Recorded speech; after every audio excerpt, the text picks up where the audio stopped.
to try to kind of keep angled this way a little bit so that I can see you guys over there.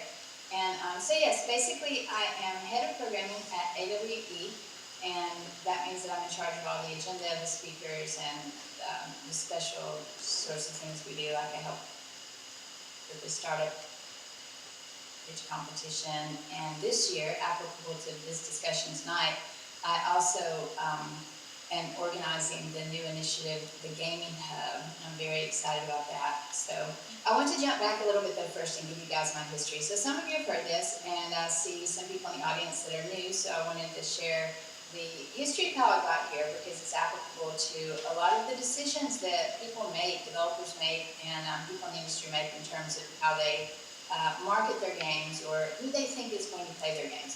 So basically in April of 2017, my oldest son was being deployed to Afghanistan. We weren't really at all a tech household.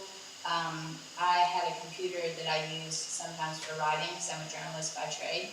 But pretty much I was a stay-at-home mom, and I raised my garden, took care of my kids, and had no inkling of virtual reality or immersive tech, and I didn't really know much about tech at all. And my son wanted me to go with him to the store before he was deployed to try something. I said, what is it? And he said, it's called virtual reality. And I was like, okay, this sounds really silly, but I'll go.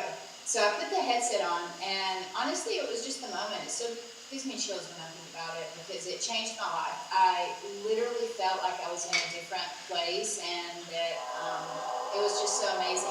You know, every time I do these presentations online, it seems like I think they have the train scheduled to come right when I start talking. So if you hear the train, that's it. They have it coordinated to when I'm doing it. They do. They literally do. I think this was the last time we were doing something that was the train started. But so anyway, basically I bought the headset, went home, started playing, and I had been in a wheelchair the year before, and so I had a lot of health problems, but up to this point, in April of 2017, I couldn't walk a lot. I couldn't really stand up very well, maybe about 10 minutes at a time, so I played seated. And long story short, I was very, very good at a game called Echo Arena. Matt can attest to this, and I became a top player in that game to the point that I qualified to compete at the Nationals for a league that Oculus had started called the VR Challenger League, became the VR League. And so I was going to go out to California to compete in this competition. And they were asking, well, first of all, they kind of all thought in the beginning that I was a little boy, and because my voice is high-pitched and you can't see people in VR, so they just assumed that I was male, because it sways more male when you play online games generally, but that's really not necessarily true. It's just people think that because the guys talk more, because when girls talk, typically they're harassed and everything else. So they thought I was a little boy, and I'm like, I'm not a little boy. I'm like, I'm a woman. And they're like, oh, a girl. Oh, will you date us? And I'm like a grown woman. And so, you know, people were just like, oh, well, that's weird. And so then when I got ready to go out to California to compete, they were asking, you know, does anybody need anything? And nobody did, except I said, well, I need a chair. And they're like, why do you need a chair?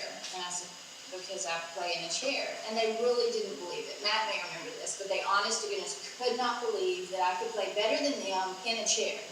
And so I said, I don't know what to tell you. And so get better. And so I went out to California, and I'm sitting there, and I'm playing and practicing, and I took my headset off. There was like all these people watching me. And it was the weirdest thing. I think it was one of those moments where I realized that my perspective was different enough to them that maybe there was a learning moment here, a teaching moment, and a learning moment for them, but ability for me to be able to teach something. And so I started talking with them, and I was like, you know, your perspective is what else you see here. All the other 50 guys here around the same age, I think all of them were white men, you know, around 30-ish, 25 to 30-ish or something. And then there was me, and you know, I'm a woman, I'm older, I'm overweight, and I could barely walk. And so it was just an interesting perspective. And I told him, I said, the thing is, you have to build your experiences not from your bubble.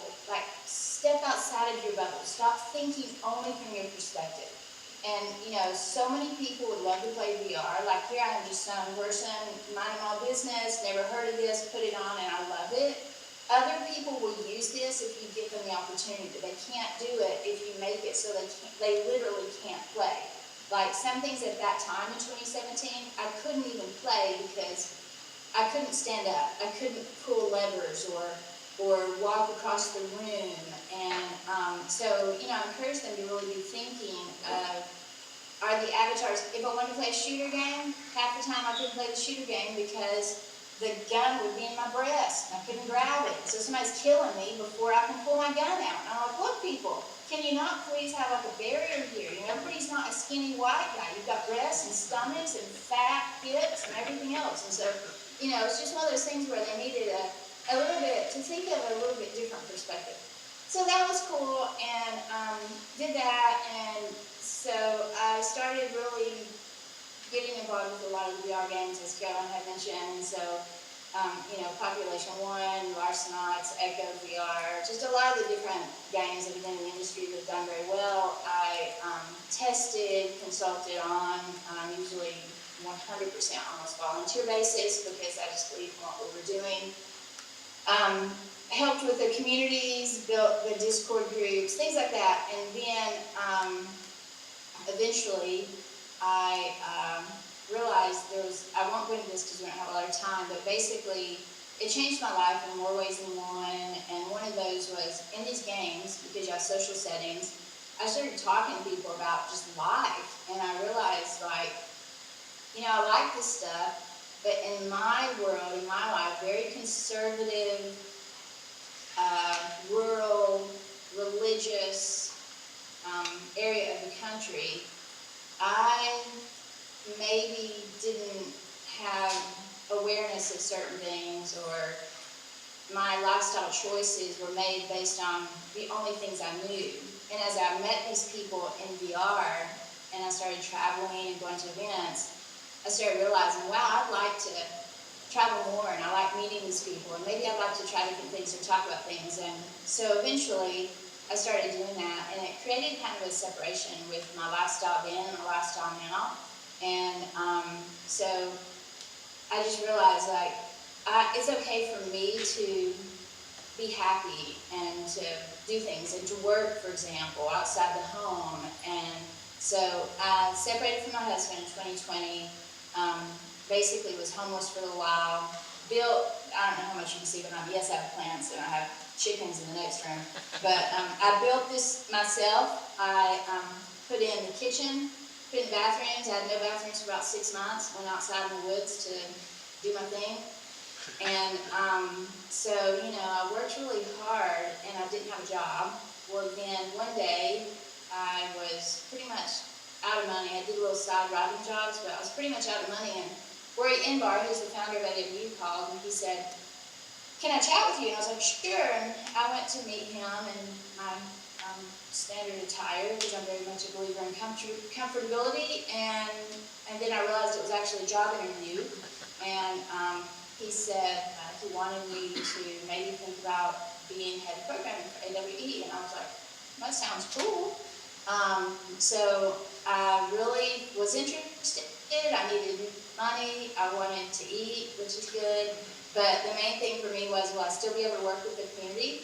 And if I don't like it, I'll leave, because, you know, life is short, guys. And if you're not enjoying what you're doing, then you need to do something else. So I love that message. I love that message, Sonya. And I think that I want for people to ask these questions after we get to that place, because what you have created with the energy of the community of AWE is something pretty rare. So I know we're going to have time for some questions here, but I love that. I think that's like the perfect, you know, ism that we all need to remember. It's such a good message for everybody else to know and hear that story. It's amazing. Thank you. Well, that goes on to, I'll shut up now, but basically that's... No, I love it, right? We could talk forever. Yeah. All right, well, great. That's how I got here, and I'm always happy to answer questions or That's amazing. So thank you very much. That's amazing. Bye. Yes, thank you. Well, I guess, I want to hear the line, this game hub at AWE. What was the sort of evolution of that? Like how did you come up with what that is going to look like? Or is that still in process now, I guess? Yeah, so I'm so excited about this. I'll tell you really quick, for anyone who's watching this, who's interested in XR games, virtual reality, augmented reality, or mixed reality games, then definitely this is the year you want to come. So basically, I listened to all my friends who play games and make games, and developers, creators, and stuff, and that was what the Gaming Hub, kind of the impetus for it, and creating a space, because we no longer have F8, we no longer have E3, and you can go to GDC, which is awesome, but you have to find the XR people. And so we wanted to create a space where they can come to AWE, it's all about XR, and they can easily come to Gaming Hub. So there's a big, huge hub in the expo hall just for XR games, and this is our first year, so, let us know what you like or don't like, but we also have there's a stage there's going to be speakers, developers, other people. There'll also be some things I invited, like, for example, a special speaker this year that we have for main stage is Noah Bushnell, who's founder of Atari. Wow. And his kids all work in XR, so they're going to be doing a chat with him. So we've got talks, booths, networking just for gaming people, and demos in the hub. I'm so excited about it. It's going to be great. Oh, and content creators. I see the slide popping up there. So yeah, we invited the largest content creators to come and actually try the games on site, chat with the developers, talk with other people. And a lot of people who are attending are like, wow, I want to meet this content creator in person. Right. So we really want to create a special space so that building on that this year, next year, it can be like that E3 or F8 or GDC experience, all at AWE with XR game devs.